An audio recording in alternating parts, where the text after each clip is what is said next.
Assalamualaikum warahmatullahi wabarakatuh. Bismillahirrahmanirrahim. Alhamdulillahirabbil alamin wa bihi nasta'inu ala umurid dunya waddin. Wassalatu wassalamu ala asyrafil anbiya'i wal mursalin Sayyidina Muhammad wa ala alihi wa sahbihi ajma'in. Qala rabbi shrah li sadri wa yassir li amri wahlul 'uqdatam min lisani yafqahu qawli. Amma ba'du, inna asdaqal hadithi kitabullah wa khairal hadi hadi Sayyidina Muhammadin sallallahu alaihi wasallam wa syarrul umuri muhdatsatuha wa kullu bid'atin dhalalah wa kullu dhalalatin finnar. Allahumma inni a'udzu bika an adilla aw udalla aw azilla aw uzalla aw azlima aw uzlama aw ajhala aw yujhala alayya. Wa sallallahu ala sayyidina Muhammadin wa ala alihi wa sahbihi wa sallam. Ditaruh di pahanya, di pangku.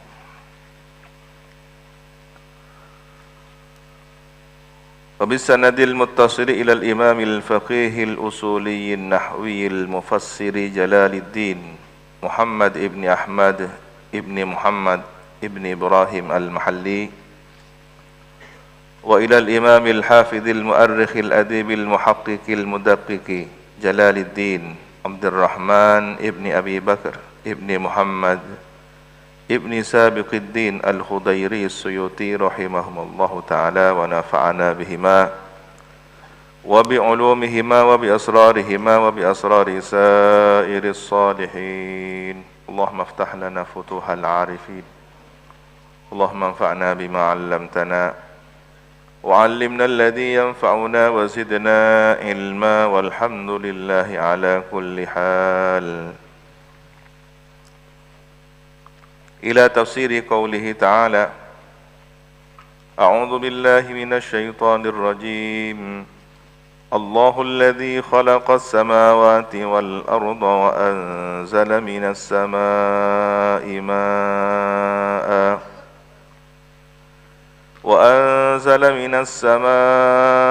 ماء فأخرج به من الثمرات رزقا لكم وسخر لكم الفلك لتجري في البحر بأمره وسخر لكم الأنهار. Allahul ladzi, Allah adalah zat khalaqa yang menciptakan. Siapa? Alladzi, zat as-samawati, petala langit, wal arda, dan bumi. Wa anzala, dan menurunkan. Siapa? Alladzi, zat Allah, minas sama'i, dari langit, ma'an, menurunkan hujan. Fa akhraja, kemudian mengeluarkan. Siapa? Alladzi, Allah, bihi, dengan sebab ma, air, mengeluarkan minas samarati, beberapa buah-buahan. Maksudnya setelah tumbuh, tunas, jadi pohon, berbuah. Disingkat fa akhraja bihi minas samarat. Atau samarat ini pohon yang, tumbuhan yang sifatnya, kemarin disebutkan ada syajarah yang digambarkan berpokok, berbatang, menjulang ke atas, ada yang menjalar di atas permukaan tanah. Dan buahnya atau biji-bijiannya ada di dalam tanah atau di atas tanah. Seperti semangka, melon, itu kan di atas permukaan tanah. Ada yang sejenis umbi-umbian. Rizqan, sebagai rizki, lakum, bagi kamu sekalian. Wasakhara, dan menundukkan, menaklukkan Allah, alladzi, lakum, untuk kamu sekalian, al-fulka, as-sufuna, menaklukkan, menundukkan perahu atau kapal-kapal laut, Litajriyah, agar supaya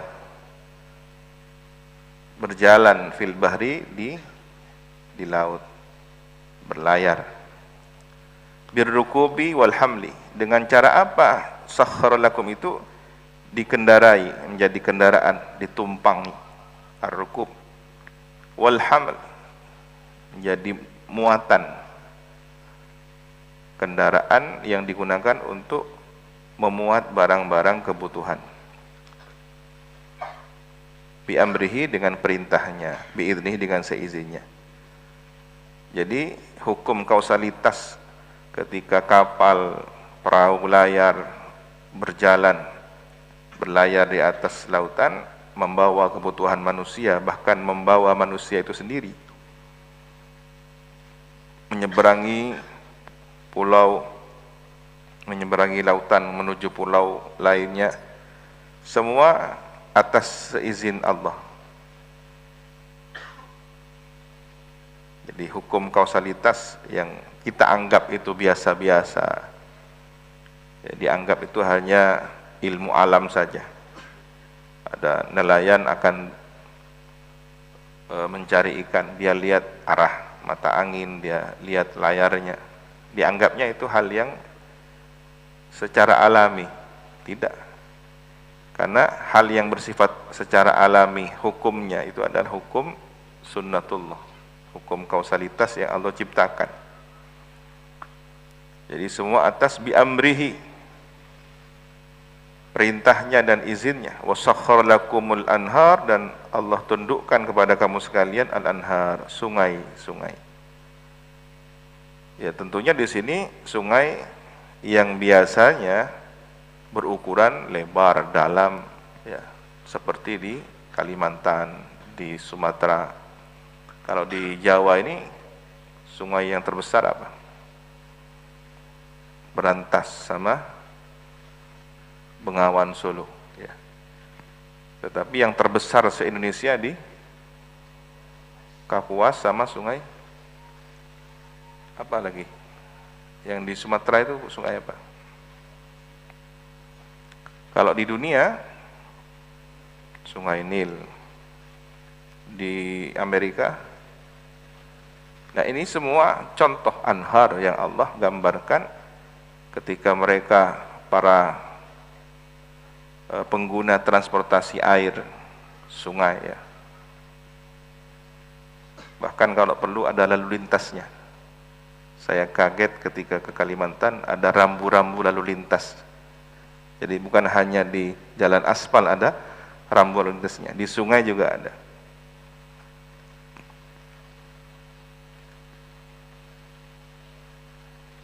Dengan kedalaman yang sekian meter itu, kapal-kapal besar bisa memasuki daerah terdalam, memuat, membawa kebutuhan transportasi, kebutuhan manusia.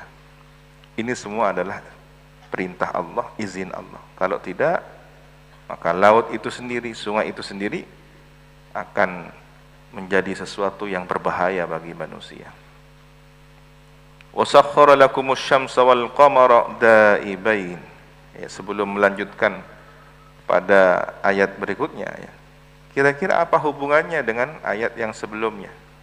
Kenapa tiba-tiba membahas masalah ciptaan Allah, ya, kuasa Allah mencipta langit, bumi, menurunkan hujan, kemudian hasil tanah yang tumbuh dari tanaman, dari pepohonan, dari tumbuhan. Kemudian menjelaskan tentang lautan, perahu, kapal yang berlayar, begitu juga sungai. Ya, kita harus bertanya kepada fas'alu ahlad dzikri. Peralihan dari satu ayat ke ayat yang lain bukan suatu kebetulan, ya. Orang yang baru belajar Islam, apalagi non-muslim, orientalis, ya, ini apa maksudnya ayat Quran? Kok tidak tersusun, tidak ada babnya, bab tentang apa? Nah, ini rumuz, kode yang dimiliki Al-Quran. Tidak semua orang bisa memahami. Dari sebelumnya menjelaskan tentang alladzina baddalu nikmatallahi kufran ya, wa ahallu qaumahum darul bawar, ya, jahannamu yaslaunaha. Tiba-tiba bahas masalah setelahnya ya,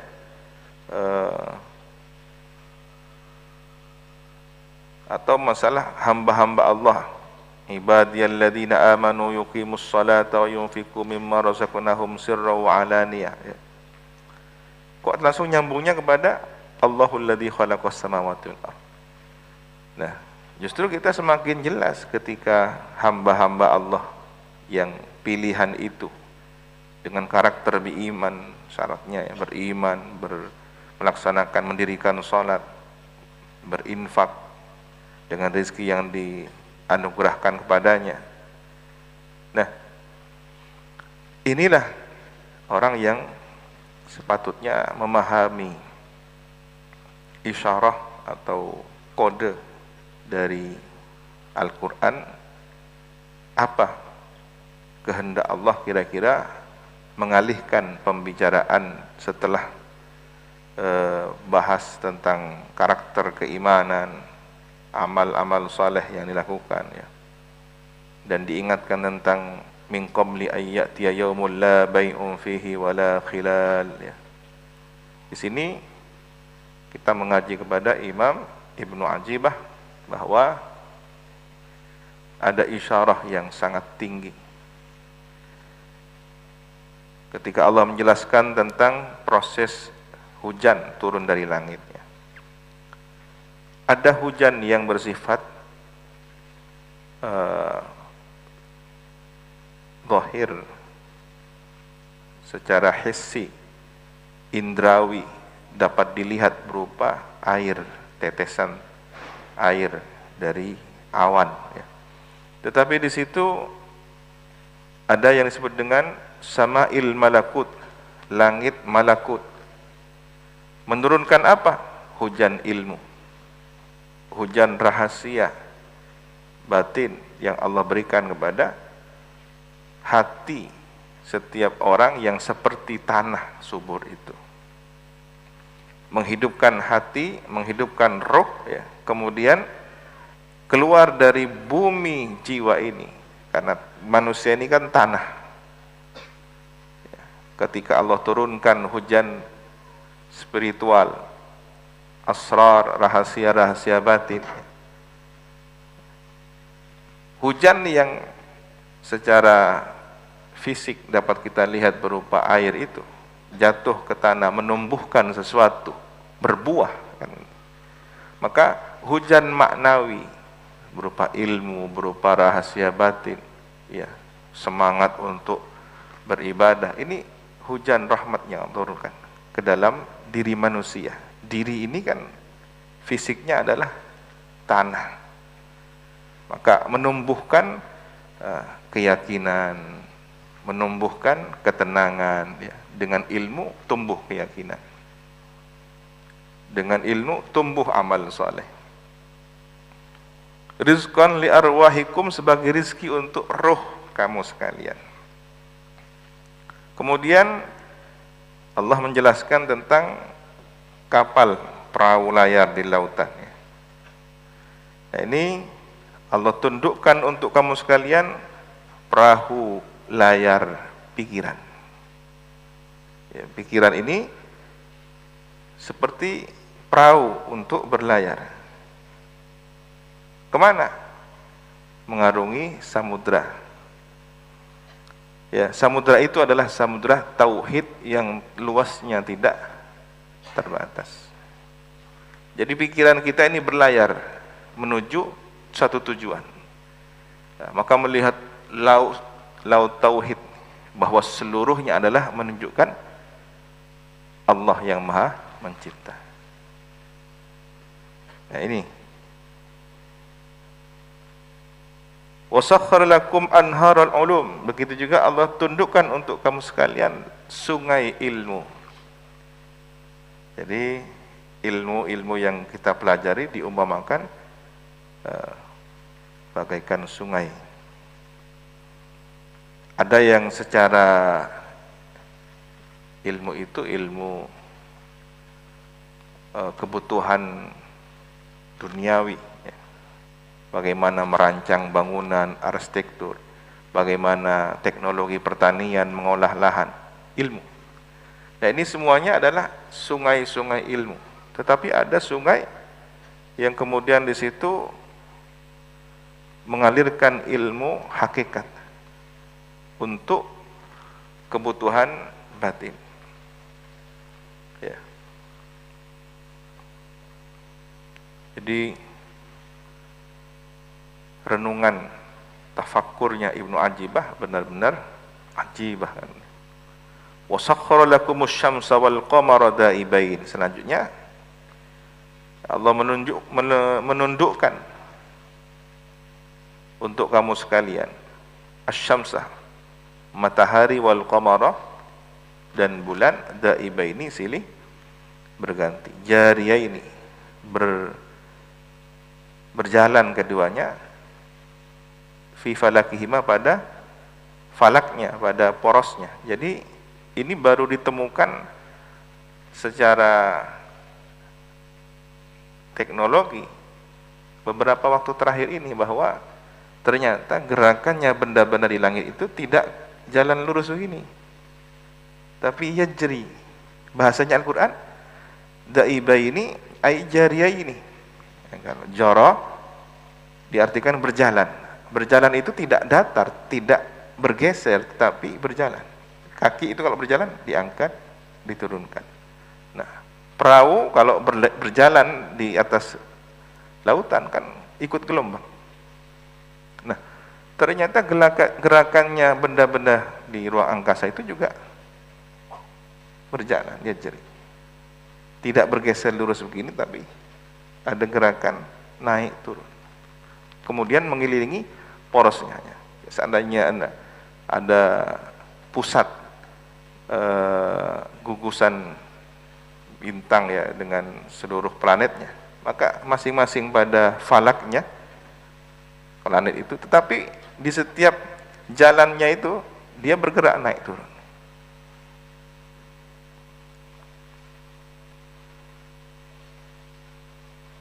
Apa ini ya? Pesan apa kira-kira yang ingin ditunjukkan? Artinya beraturan ya. Bukan suatu kebetulan ledakan besar Big Bang kemudian semesta bergerak sendiri, tidak. Kalau bergerak sendiri tidak ada aturan, benturan dengan satu dan lainnya.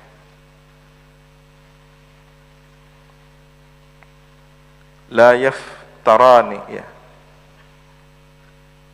Tidak berhenti keduanya, tidak ada masa futur ya, kosong, tidak ada aktivitas, terus begitu berjalan. Ini apa isyarahnya? Matahari di sini adalah matahari ma'rifatullah ya, matahari irfan. Jadi ketika seseorang melihat matahari, dia melihat cahaya, sinar yang silau ketika melihatnya. Maka ma'rifatullah begitu, saking terangnya ilmu tentang ma'rifatullah itu, sehingga orang kadang-kadang merasa tidak melihat ya. Seperti matahari seperti apa? Tak tahu seperti apa, saya silau melihatnya. Tapi ada matahari, ada. Ma'rifatullah begitu. Orang kenal Allah, merasakan wujudullah, tetapi tidak mampu melihat Allah.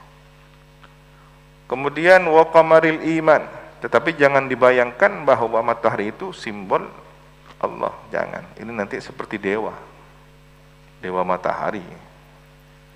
Tidak ya. Tetapi matahari itu adalah irfannya, ilmu ma'rifatnya, bukan zatnya Allah ya. Kemudian bulan diumpamakan keimanan. Jadi iman itu adalah cahaya. Bulan itu tidak memiliki sinarnya, tetapi pantulan dari memantulkan cahaya sinar matahari ya.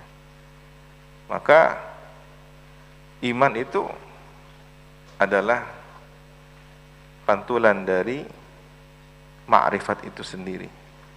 Kalau orang sudah kenal melalui tanda-tandanya, dia akan beriman. yang terus berjalan, ya, daibain. Bukankah makrifat itu naik turun? Bukankah iman itu naik turun? Berjalan begitu. Subhanallah, ya. Ini kalau orang yang tidak punya ilmu tentang astronomi, ilmu falak, berpadu dengan ilmu makrifat, tidak bisa menjelaskan seperti ini. Belajar di universitas mana ya Ibnu Ajibah? Ya. Subhanallah. Orang kalau sudah dibuka oleh Allah tanpa harus belajar di perguruan tinggi terkenal dan hebat, ya, Allah bukakan ya luasnya ilmu itu. Dari mana? Dari amal saleh. Amal saleh dari mana? Dari ilmu pertama yang diamalkan. Maka ilmu yang manfaat itu membawa keberkahan kepada ilmu berikutnya. Siapa yang mengamalkan ilmunya, Allah bukakan ilmu yang tidak pernah dia pelajari sebelumnya. Jadi ini yang dimaksud dengan ilmu laduni. Ada orang kebingungan mencari ilmu laduni. Syarat ilmu laduni, berguru ke sana kemari, ya. Begitu didengar ada orang hebat datang ke sana. Di gunung ada orang bertapa, tanya ke sana, belajar ilmu laduni, ya. Di hutan dia datang, tanya ilmu laduni. Ilmu laduni itu ketika Anda sudah mengamalkan ilmu yang ada dengan baik dan benar, Allah anugerahkan. Ya.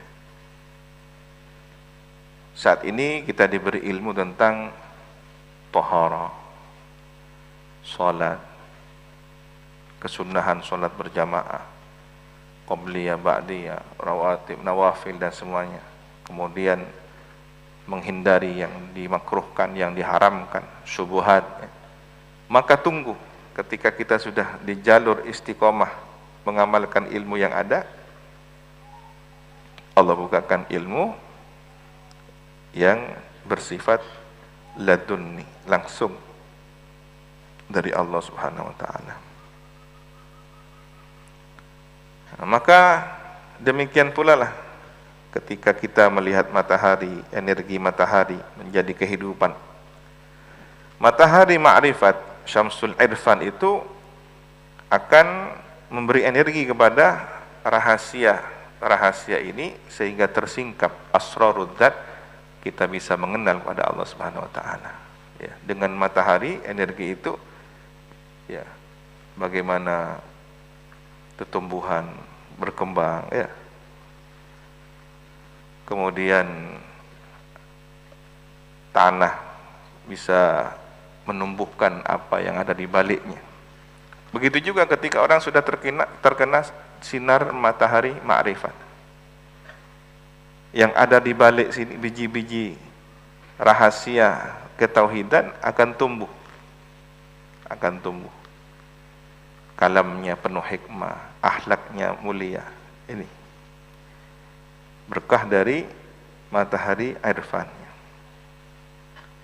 Begitu juga ketika Allah menjelaskan wasakhkhara lakumul laila, dan menundukkan siapa Allah kum kepada kamu sekalian, lakum kepada kamu sekalian, al-laila malam, litaskunu fihi, agar supaya tinggal diam siapa kamu sekalian fihi, pada malam itu. Di malam waktunya untuk beristirahat. Wan nahara, dan Allah tundukkan untuk kamu sekalian siang, litabtaghu fihi min fadli, agar supaya mencari kamu sekalian fihi, pada siang itu, min fadlihi, karunia-Nya. Maka aktivitas bekerja mencari nafkah itu di siang hari. Insya Allah kalau sunnatullah ini dijalani dengan baik, berkah, ya. Kalau sudah malam, upayakan sudah tidak ada aktivitas jual beli, tidak ada aktivitas mencari kasab, sudah gunakan untuk istirahat. Nah, istirahat itu bukan kemudian harus tidur, enggak, tapi bersama keluarga, berzikir, bermunajat kepada Allah.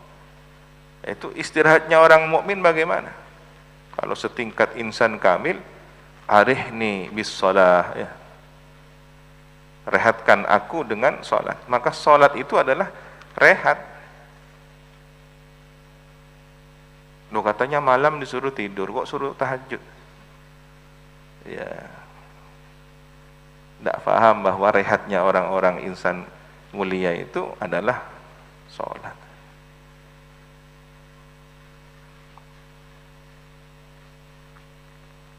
Ketika matahari terbit, sudah saatnya untuk kemudian beraktivitas mencari rezeki. Nah, kenapa santri itu ke madrasah lebih baik di pagi hari, bagaikan orang yang sedang mencari rezeki, ma'isyah untuk kehidupannya? Maka para santri sedang berkasab, berladang, mencari rezeki yang berupa biji ilmu. Ya. Di pagi hari ke madrasah sampai sore hari. Jadi sebenarnya para santri ini sedang berkasab dalam wujud yang lain, namanya apa? Talabul ilmi.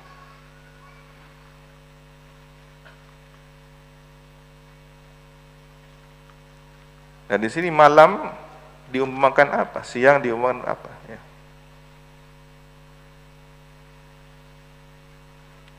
Malam itu kondisi batin seperti saat kita tidak banyak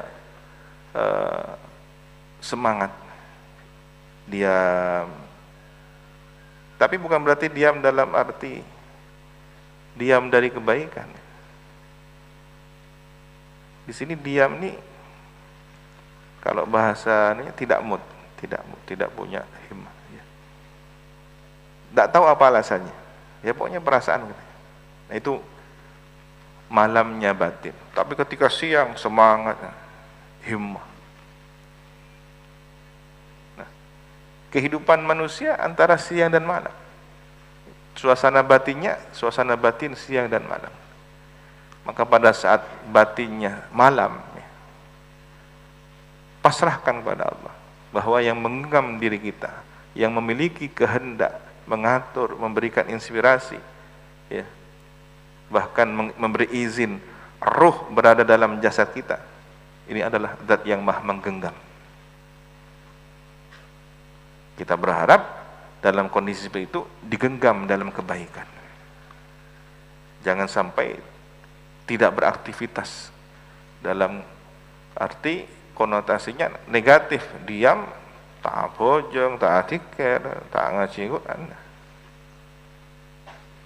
Dan begitu siang semangat beraktivitas, mencari ilmu dan semacamnya. Kalian tidak tahu manakah yang lebih bermanfaat, suasana malam harikah ataukah di siang harikah. Begitu juga suasana batin. Kita tidak tahu. Kadang kan kita berpikiran negatif ya. Saya kok lagi tidak punya himmah ya, tidak punya semangat. Ini apa ini kok tidak baik kayaknya. Padahal sebenarnya itu jika dikelola dengan cerdas, itu ada kebaikan. Kenapa? Ketika kita yang biasanya semangat zikir wiridana sampai selesai Syawarikul Anwar dari depan sampai belakang ya. Quran Masya Allah berapa lembar. Hari itu cukup 1, 2, 3 ayat selesai. Syawarik berat sekali membacanya misalnya, atau Al-Adhkar atau Rotibul Haddad berat sekali. Kemarin-kemarinnya kok seperti mengalir gitu. Hari ini kok berat sekali. Kadang kita suudzon, apa ini? Nah, padahal di sini dinasihati la tadruna ayyuhum aqrabu. Nah, kamu tidak tahu mana yang lebih manfaat. Jangan-jangan ketika hati kita sedang tidak ingin banyak berbuat sesuatu, di situ sedang diberi kesempatan untuk muhasabah diri. Diam, ikuti rasa diam, keinginan untuk diam itu. Gunakan untuk merenung muhasabah. Oh iya, mungkin kemarin-kemarinnya saya itu semangat sholat qiyamul lail sampai 12 rakaat, Masya Allah. Jangan-jangan ada ujub ya, jangan-jangan ada bangga diri ya, jangan-jangan saya itu merasa itu adalah hasil dari kesadaran saya sendiri, tidak sadar bahwa itu sebenarnya hidayah taufik Allah. Nah, ini manfaat untuk merasakan ketergenggaman itu, al-qabdu. Sayyidina Ali diriwayatkan seringkali terlihat setelah beraktivitas sebagai khalifah, mengurus umat dan semacamnya, menghadapi fitnah-fitnah, ya, fitnah perang Jamal, fitnah perang Siffin. Di antara sela-sela waktu itu beliau seringkali terdiam, kemudian membolak-balik telapak tangan beliau. Nah, ini dimaknai oleh sebagian orang, ya, sebagian ahlul hikmah, ya. Itu mungkin salah satu renungannya Imam Ali bin Abi Thalib karramallahu wajhah, bahwa manusia ini sewaktu-waktu mengikuti muqallibal qulub, apa yang dibolak-balikkan oleh zat yang maha membelakang hati. Ya muqallibal qulub, ya. Sewaktu-waktu merasa tergenggam, sewaktu-waktu merasa terlepas, ya. Ketika terlepas semangatnya luar biasa, ketika tergenggam berat sekali, hanya 2 rakaat tahajud pun setelah itu sudah diam, ya. Begitu juga orang terinspirasi dengan suatu pikiran, ya. Masya Allah, tulisan ini nanti gini, muqaddimahnya ini, bab 1, bab 2 ini selesai. Tapi ada satu waktu tidak muncul pikiran itu, blank, kosong. Nah, ini menunjukkan bahwa kita ada yang mengatur. Kita bukan dengan semau kita sendiri. Benar-benar disadarkan pada saat al-qabdu itu, kita sebenarnya ada yang menciptakan, ada yang mendesain, ada yang mentakdirkan jalan kehidupan ini. Maka mintalah bimbingan, mintalah dalam kondisi al-qabdu itu kita bersabar menunggu kembali datangnya al-basta. Nah, hari ini kita sedang dalam kondisi al-qabdu. Saya biasa nak keluar, oleh-oleh enggak di-mana. Waduh, tak boleh, diam, ngaji baik. Anehnya kadang-kadang masih ada yang keluar kemana itu tidak tahu. Nah, seharusnya dalam kondisi proses transisi ke new normal ini, ambillah hikmah, kita merasakan terbatasnya gerak aktivitas, berarti ada yang maha mengatur, ada yang maha mengatur. Karena nasibnya bukan hanya di Sukorejo, tetapi seluruh dunia kan gitu. Bagaimana kerinduan orang-orang yang biasa beraktivitas ke Masjidil Haram, Masjid Nabawi. Sejak awal pandemi, tanggal 8 Syawal dibuka sebagian pintu akses, pintu menuju Masjid Nabawi. Tangis keharuan, meskipun dalam jumlah yang terbatas dengan aturan physical distancing, ya, softnya berjarak, tapi kebahagiaan, tangis kerinduan itu terluapkan, ya. Orang-orang yang masuk bagaimana bisa merasakan kembali keistiqomahannya yang sudah mungkin puluhan tahun sholat istiqomah 5 waktu di Masjidil Nabawi, ya. Kita bisa melihat tangis haru itu. Nah, ini makna yang dibimbing oleh para imam kita, para ulama kita, termasuk apa yang dijelaskan oleh Ibnu Ajibah. Wa atakum min kulli ma sa'altumu, dan memberikan, mendatangkan Allah kepada kamu sekalian min kulli ma, dari setiap sesuatu, sa'altumu, yang meminta kamu sekalian kepadanya, ala hasabi masalihikum, menurut kebutuhan maslahat kamu sekalian. Wa in ta'uddu nikmatallah, dan jika menghitung siapa kamu sekalian akan nikmat Allah, bimakna in'amihi, ya, menghitung pemberian Allah, la tuhsuha, tidak akan mampu menghitung siapa kamu sekalian, ha, kepada uh, pemberian Allah itu. La tutiku addaha, tidak mampu kamu sekalian addaha, menghitungnya. Innal insana, sesungguhnya manusia, al kafira, yang kafir, la zalumun kafar, sungguh sangat aniaya lagi mengkufuri.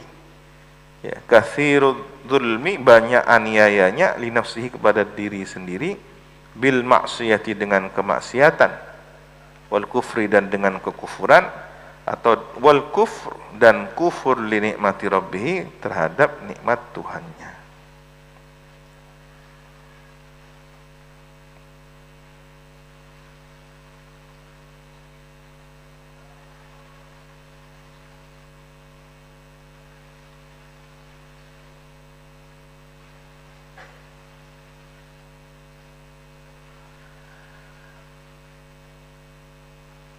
Ada penjelasan dari Sahal bin Abdullah radhiyallahu anhu.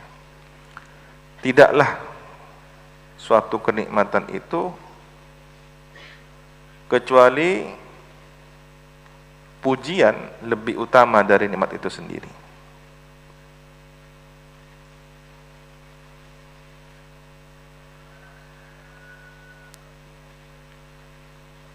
Jadi datang nikmat dari Allah, kita rasakan, kemudian kita mengucapkan rasa syukur yang terdalam, alhamdulillahirabbil alamin.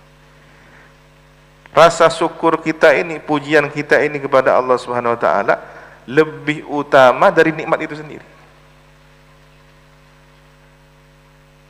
Jadi nikmat itu hanya penggerak untuk menggerakkan rasa syukur kita kepada Allah Subhanahu wa taala, sehingga yang lebih utama bukan nikmat yang pertama kali datang, tetapi yang disusul oleh alhamdulillah, pujian setelahnya.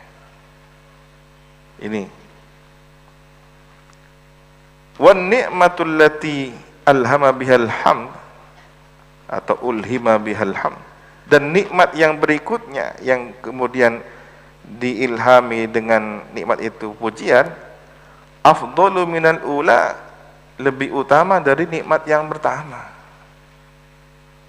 Ya, setelah datang nikmat, alhamdulillah, kan Allah janjikan, la in syakartum la azidannakum. Ini bersyukur, saya tambah. Tambahan ini tambahan apa? Nikmat baru kan? Nikmat yang baru ini lebih utama dari nikmat yang pertama kali itu. Kalau di model berurutan, ada nikmat yang pertama, disusul di bawahnya oleh syukur, ya alhamdulillah. Karena bersyukur, la in syakartum la azidannakum, diberi nikmat berikutnya, nikmat yang kedua. Nikmat yang kedua, tambahan dari syukurnya kita ini, nikmat yang lebih utama daripada nikmat pertama itu. Subhanallah.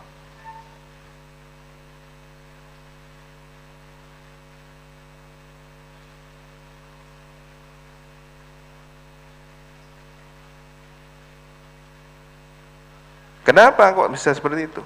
Li'anna syukra yastawjibul mazid. Karena rasa syukur itu, sikap bersyukur itu, ya, mendatangkan tambahan.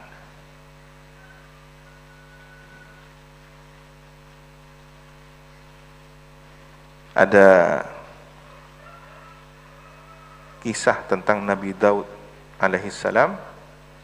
Beliau bermunajat kepada Rabbul Alamin, Ilahi, wahai Tuhanku, ibnu Adam laisa fihi sya'ratu illa wa tahtaha ni'mah.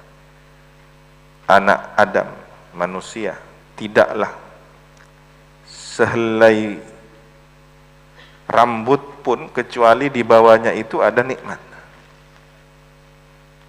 Jadi dari sekujur tubuhnya, satu helai rambut yang tumbuh itu di bawahnya kecuali di situ ada nikmat. Tidak satu pun kecuali ada nikmat, semua nikmat, semua nikmat. Di atasnya juga ada kenikmatan. Nah, bagaimana bisa mencukupkan rasa syukur hamba kepada nikmat itu sendiri? Ya.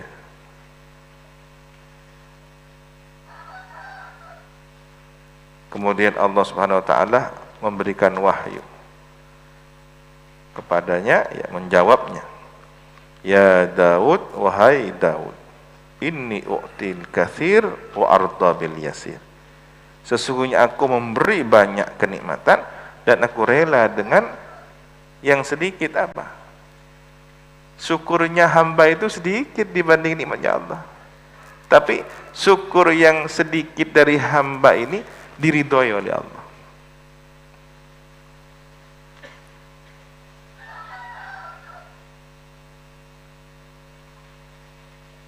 Dalam kisah yang lain, Nabi Daud kebingungan, ya Allah, bagaimana saya mampu bersyukur kepada Engkau? Karena ketika Engkau memberi nikmat, saya bersyukur, lalu ditambahkan syukur baru.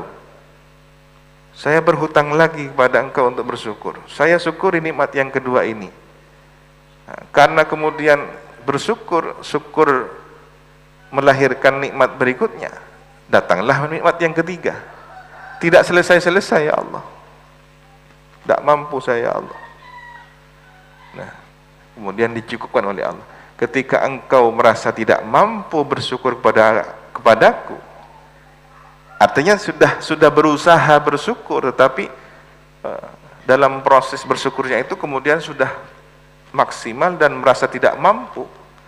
Disitulah ketidakberdayaan itulah yang kemudian syukur tertinggi menurut Allah Subhanahu wa taala, dihargai mahal oleh Allah Subhanahu wa taala.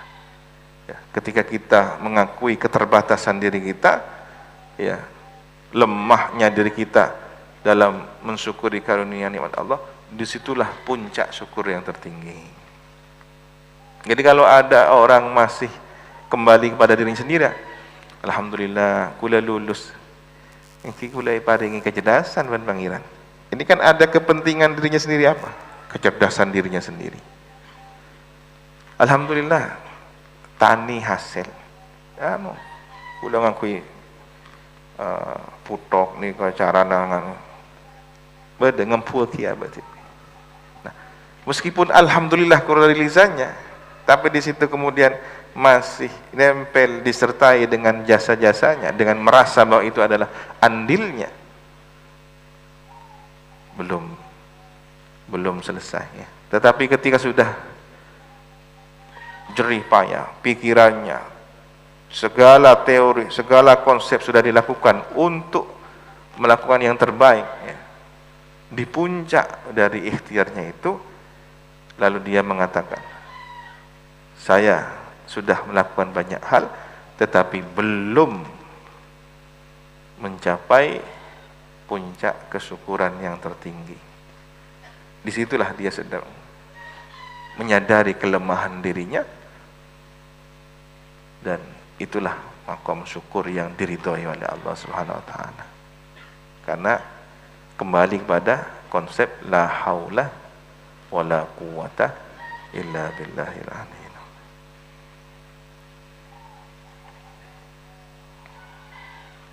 Lalu apakah tidak boleh menceritakan nikmat itu? Boleh. Dan diperintah untuk menceritakan nikmat, agar kemudian dari cerita itu kita mengingat siapa yang Maha memberi nikmat. Tetapi kadang diiringi sesuatu yang menimbulkan dosa. Alhamdulillah saya sehat. Itu tetangga sebelah itu gara-gara tidak merawat kesehatannya akhirnya sakit, kan? Sudah cukup bahwa Anda itu sehat, sudah, jangan nyalahkan tetangganya yang tidak merawat kesehatan itu. Doakan dia sembuh dan mudah-mudahan dibimbing hidayah taufik menjadi orang yang hati-hati. Bukan dibanding-bandingkan Anda tinggi kemudian dia rendah. Ya, kemudian ketika ditanya berdalih, saya kan bersyukur tahadutsan bin nikmah. Ya. Jangan begitu. Kadang hal ini terjadi membanding-bandingkan karunia nikmat guru, karunia nikmat ilmu, strata pendidikan, karunia nikmat pekerjaan, hasil rezeki, ya, Alhamdulillah kalau saya jualan itu, saya sudah hati-hati jualannya ini, begini, begitu. Sudah cukup ya. Ini enggak ada tambahnya. Udah tahu kalau yang tetangga sebelah itu. Nah ini nyampe sudah.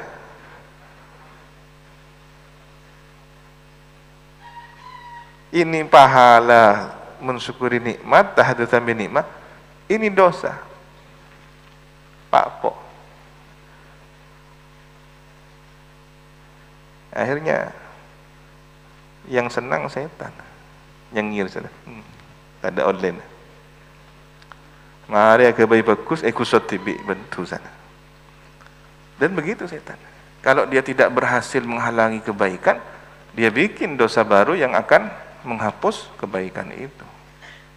Maka kita jangan terbujuk rayu, sudah berbuat baik, kemudian disusul dengan keburukan.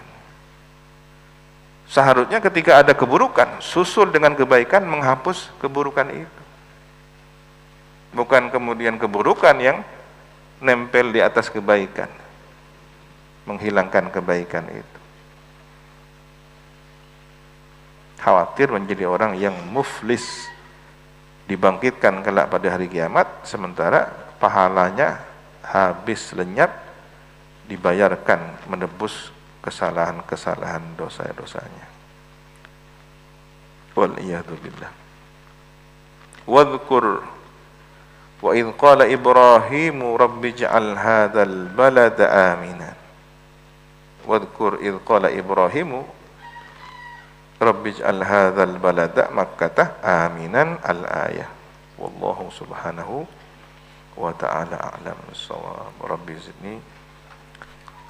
Assalamualaikum warahmatullahi wabarakatuh.